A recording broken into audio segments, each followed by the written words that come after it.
I'll expand the first part into a longer, emotionally engaging narrative while keeping the same premise and pacing.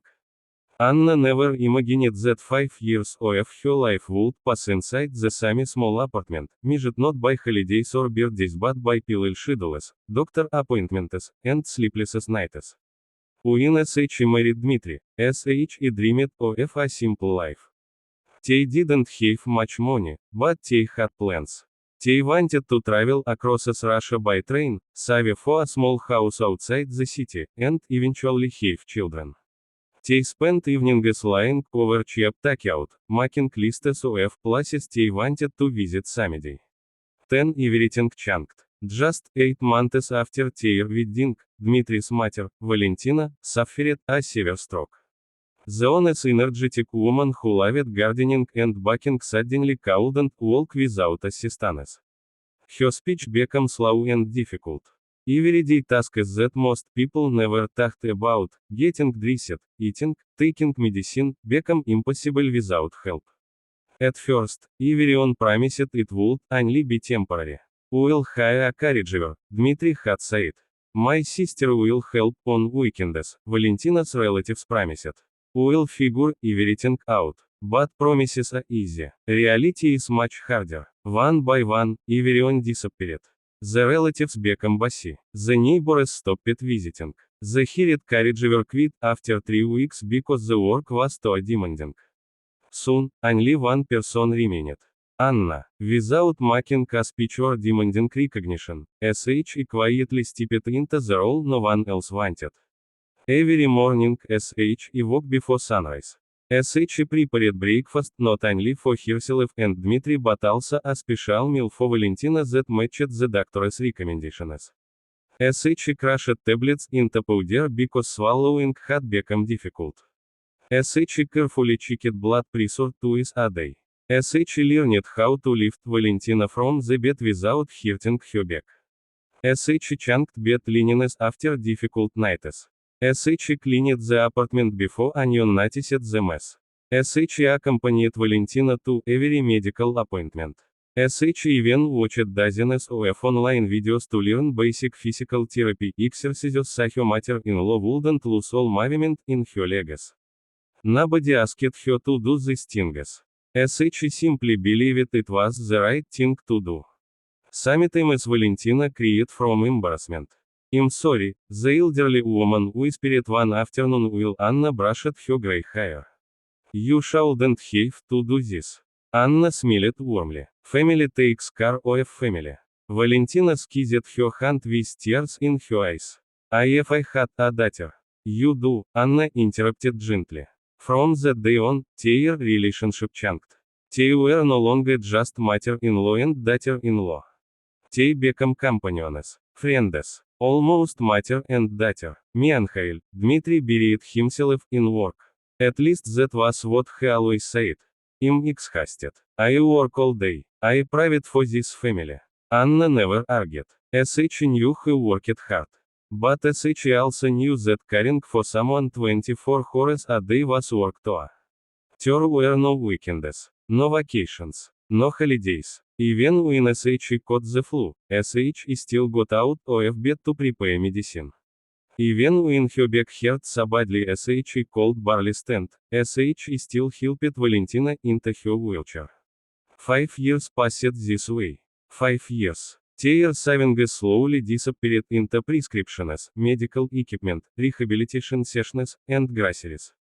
Anna stopped buying clothes for herself. Instead of replacing her worn shoes, she bought another package of adult diapers.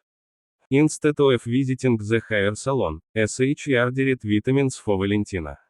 Instead of celebrating anniversaries in restaurants, they spent evenings in hospital waiting rooms. Yet she never complained. Not once. Sometimes, late at night after everyone was asleep, Anna stood by the kitchen window holding a cup of tea. The city lights shimmered outside.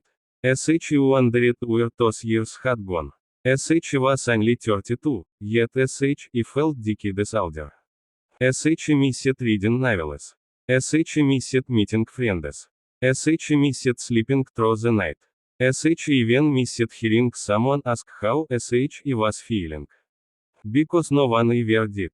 People always asked, how's your mother-in-law? Did the doctor say anything? How is Dmitry handling everything? Nobody asked about Anna. Sh had become invisible. One Saturday morning, Valentina woke with a terrible cough. By lunchtime sh had developed a fever. Anna immediately called the clinic. The doctor examined her and wrote a prescription for new medication.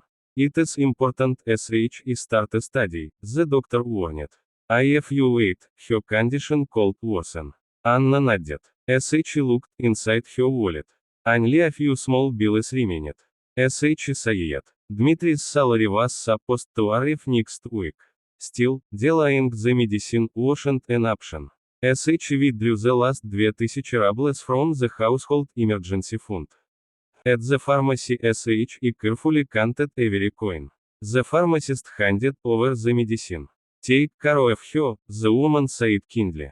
Anna smiled terribly. I always do. Sh hurried home. Sh prepared the first dose exactly as instructed. By evening, Valentina's fever had already begun to decrease. The elderly woman managed a weak smile. You always know what to do. Anna kissed her forehead. We'll get through this. For the first time in days, sh allowed herself to breathe. Sh believed the hardest part was over. Sh was wrong. That evening Dmitry came home later than usual. He tossed his keys onto the table.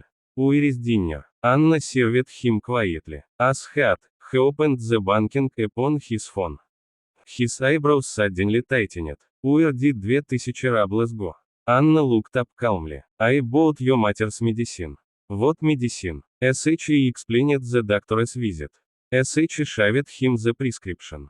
Sh even placed the pharmacy receipt on the table. Instead of relief, his face darkened. You couldn't wait until payday. The doctor said it couldn't wait. You should have asked him first. You weren't answering your phone. So you decided to spend my money without permission. The words froze the room. Valentina looked down silently from her wheelchair. Anna stared at her husband, certain sh had misunderstood. Your money. Yes, I earned it. You just spent it. 5 years. 5 years of lifting his mother from bed.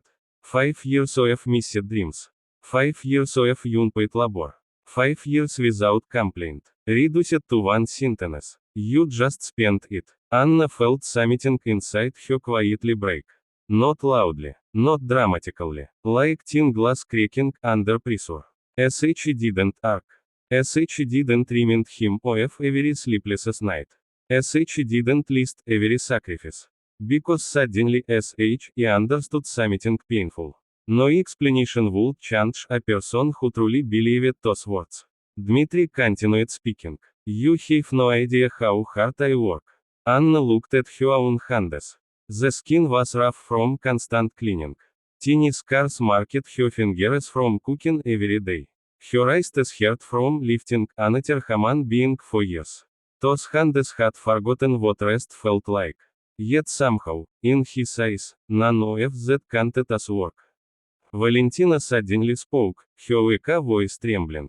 Dima, he ignored her. I'm the one paying the bills. Anna slowly stood up, without anger, without tears, only silence. Sh carried the empty dishes into the kitchen. Sh washed them carefully. One plate, 10 another. The sound of running water filled the apartment. Behind her, Dmitry kept talking, complaining, counting expenses, explaining responsibility. His words became distant, almost impossible to hear. Because in that moment, Anna realized something sh had been avoiding for years. Love cannot survive where gratitude no longer exists. Sh turned off the faucet. Looked around the kitchen sh had carried for every single day. The walls suddenly felt unfamiliar. Like sh had been living in someone else's life.